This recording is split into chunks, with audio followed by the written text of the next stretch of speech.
Well, ladies and gentlemen, mark down today's date because history just shifted overnight. Vladimir Putin has dropped a political earthquake, a massive draft of 135 Russians, the largest fall call-up in nearly a decade. And what happened within hours? NATO scrambled into emergency talks after Russian drones pierced Allied airspace, triggering panic from Poland to Estonia. So here's where it gets even more dangerous. While Putin conscripts fresh soldiers, President Donald J. Trump is weighing a decision that could change the battlefield forever, whether to hand Ukraine the long-range Tomahawk missiles that put Moscow within reach. Well, this isn't theory. This is happening right now. This is a draft in Russia. NATO meetings behind closed doors are happening. President Trump staring Putin down with the kind of ultimatum that only he would dare to deliver. Guys, let me be crystal clear here. This is not about Ukraine. This is about whether we're watching the early stages of World War III unfold before our very eyes. Guys, I'm going to take you through every explosive detail, Putin's desperate gamble, NATO's secret meetings, President Trump's missile decision, and the chilling nuclear threats that are coming out of Moscow that no bomb shelter on earth can stop. Now, if you thought this war couldn't escalate further, today's news will prove you wrong. Hit the like button, subscribe. October 1st, Vladimir Putin signed his most aggressive decree yet, a massive draft of 135 men, the largest autumn mobilization in 9 years. Now, officially, the Kremlin insists this is routine, confined to service inside of Russia, but independent reporters are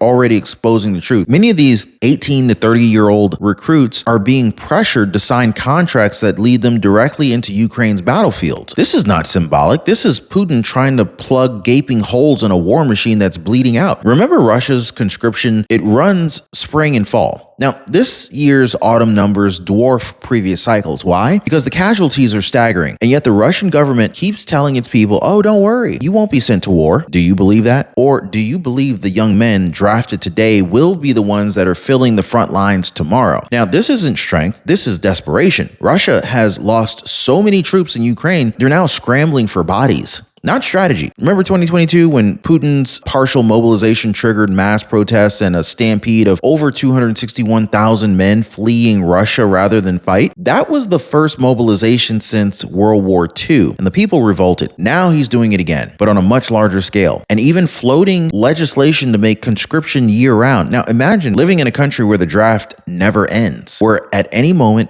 you could be yanked from your home, from your family, and shipped into a battlefield with bullets flying in your direction. That's the reality in Russia tonight. And if you're asking why, well, it's because Putin can't afford to stop. Every soldier lost in Ukraine is another hole in the dam, and the draft is his only desperate attempt to try to patch this thing before the whole structure collapses. And so while Putin conscripts his people, NATO, they're not sitting still. Just hours after those draft orders hit the wires, Poland invoked Article 4. Now, if you don't know, that is the clause where allies gather to consult when one of them feels threatened. Why? Because Russian drones aren't just hitting Ukraine anymore. They're probing NATO airspace. Poland says enough is enough. And Estonia, they've gone even further, pushing the discussion toward Article 5. Now, Article 5, collective defense trigger that means if one NATO member is attacked, it's an attack on all. Now, this is no small step. Behind these closed doors, NATO leaders are already telling Washington, D.C. flat out, we need America in the middle of this. Now, should America get into the middle of this? Drop a 1 if you think we should. Drop a 2 if you think America should stay out of this. And remember, Donald J. Trump has already said the U.S. will defend every inch of NATO territory. Here's the twist. Defense doesn't come free. Trump has his own conditions, and NATO is about to find out exactly what that means. Because this isn't theory anymore, guys. It is happening right now. Multiple Russian drones were shot down over Poland, with NATO forces helping to intercept them. In weeks, incursions have been spotted over Romania, Estonia, and Lithuania. And don't forget about Alaska. U.S. pilots scrambled after Russian bombers flew dangerously close to our own airspace. This is a very clear pattern. Russia is probing, testing the limits, searching for weak points. Each drone, each aircraft is kind of like a finger pressing against the fence just to see if it holds. And what happens if one of those drones slips through? What happens when it causes casualties inside of NATO territory? That's not just a violation, that is a spark. NATO officials know it, Trump knows it, and now, and yes, of course, Putin knows it, and he's daring the alliance to blink first. The question is, will they? Or will he be the flashpoint that ignites something far bigger? So how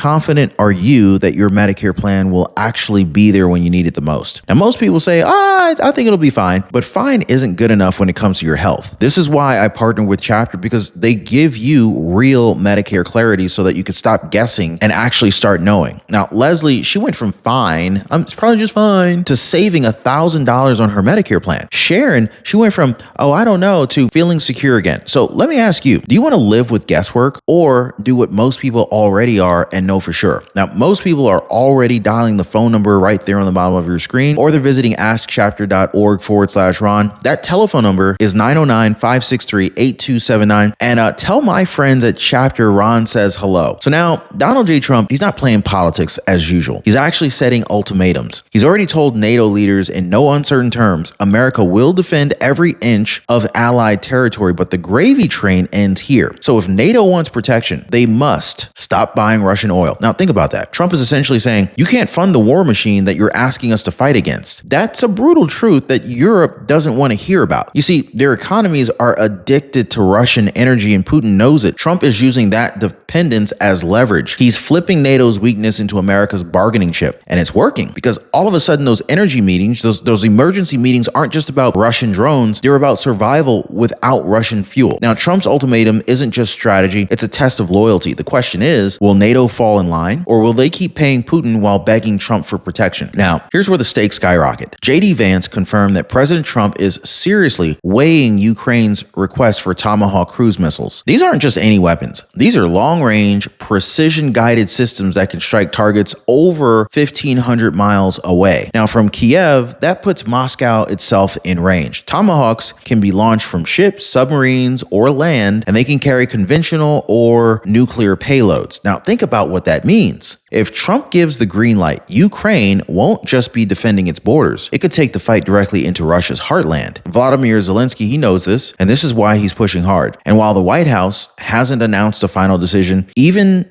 debating this move signals a seismic shift. For the first time, Moscow may have to face the reality that its own cities are not off limits. And that, my friends, this is a game changer. So if you thought that the Tomahawk debate was just speculation, think again. Former National Security Advisor Keith Kellogg, he just dropped a bombshell in a Fox News interview. His exact words, there are no sanctuaries inside Russia. Translation, Trump's team is no longer drawing red lines around Russian territory. Kellogg even suggested that Ukraine could win all of its land back with U.S. backing. That's not cautious diplomacy. That is a green light for escalation. So when Trump's own envoy tells the world there are no safe zones in Russia, it sends a direct message to Putin. Nowhere is off limits. Not Belgrade, not Moscow, nowhere. This is why Russia is rattled. Because for the first time, they're realizing Trump isn't just defending Ukraine, he's authorizing strikes that could turn the tables entirely. And if that happens, the war as we know it will never be the same again. And so how did the Kremlin respond? With threats that shook the world. Russian officials declared no bomb shelter can protect you. That's a nuclear warning aimed directly at the American people. They're telling us if Trump authorizes deep strikes, Moscow may answer with weapons that wipe out our entire cities. Let's not forget, Russia has already hinted that peace is off the table and war is the only path forward. This is classic Putin when he's cornered. He rattles the nuclear saber, but here's the difference. Donald J. Trump isn't blinking. He's hardened by years of Putin's double dealing, the endless peace talks that pretty much end with missiles raining down on Ukraine. This time, Trump isn't buying the lies. He's calling Russia's bluff even as nuclear threats fly. But here's a really chilling question that we all have to ask. Is Putin bluffing or is he really ready to actually use them? Now, here's what makes this even more terrifying. This war is no longer Russia versus Ukraine. It's global. Japan's National Security Advisor, Masataka Okano, said it very bluntly. This conflict is internationalized. Why? Well, it's because while Russia's pushing in Europe, China and North Korea are growing bolder and bolder in Asia. Beijing is flexing its muscles in South China Sea. Pyongyang is testing missiles again, and every move distracts the United States, resources, and allies. That's why President Trump rebranded the Pentagon into the Department of War. His words, we are on offense, not defense. It's symbolic, yes, but also practical. Trump is telling the world America isn't just bracing for attacks. It is preparing to strike back.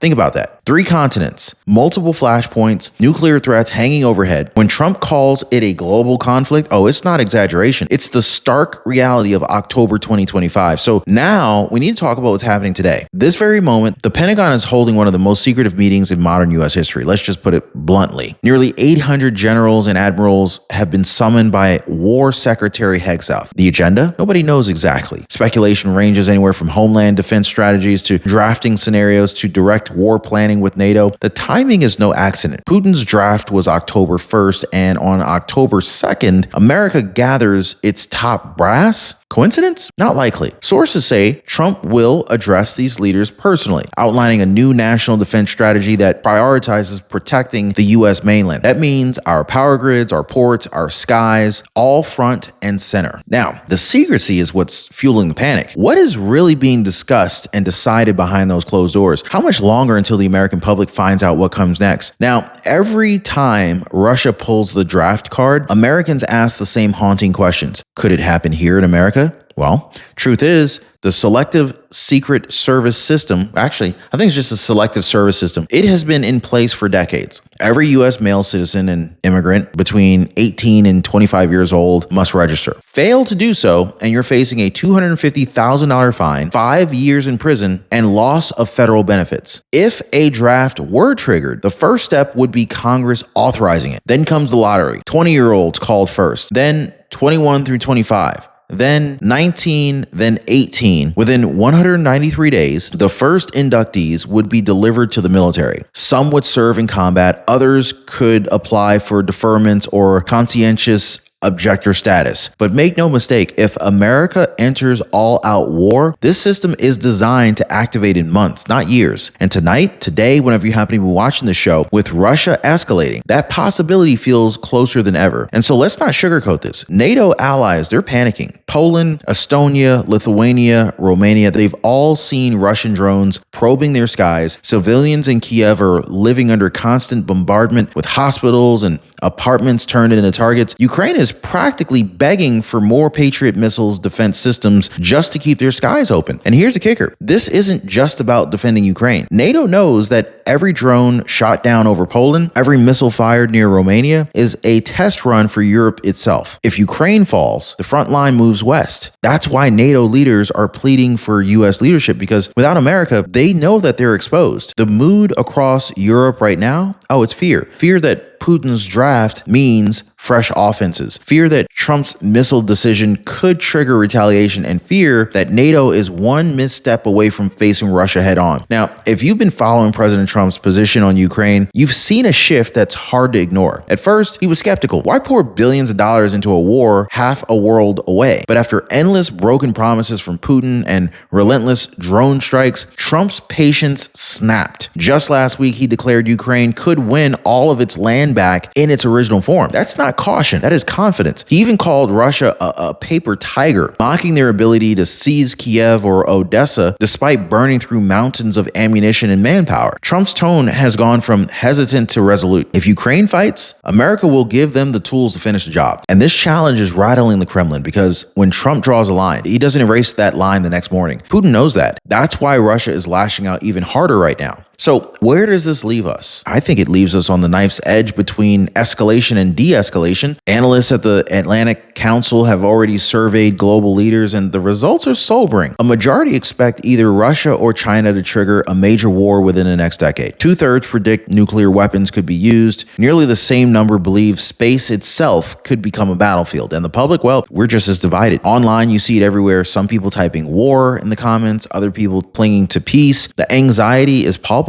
because this isn't just about troop movements or missile systems. It's about the very real possibility of World War III. If NATO miscalculates, if Russia fires one drone too far, if Trump greenlights tomahawks into Russian soil, the dominoes could fall faster than anyone expects. And once they start falling, they may not, there may not be any way of pulling them back. So here's where we stand today. Russia openly declares war. And if you ask me, Russia openly declaring war is the only path forward. I mean, Putin just drafted 135 men. NATO is huddling in emergency sessions, and Trump's Pentagon, now the Department of War, is holding secret meetings with nearly 800 of America's top generals. NATO isn't calming down. It's locking in on an escalation cycle. Russia isn't backing off. It's pressing harder. Trump isn't retreating. He's preparing the homeland while putting Putin on notice. The stakes? Nothing less than the future of global order. Well, could this be the largest conflict since World War II? Every sign says yes. And if you think that this doesn't affect you, remember the draft, remember the missiles, the nuclear threats, they all end up on America's doorstep. We are living history right now, guys. The only question left is whether we're stepping into peace or are we sleepwalking into the next world war?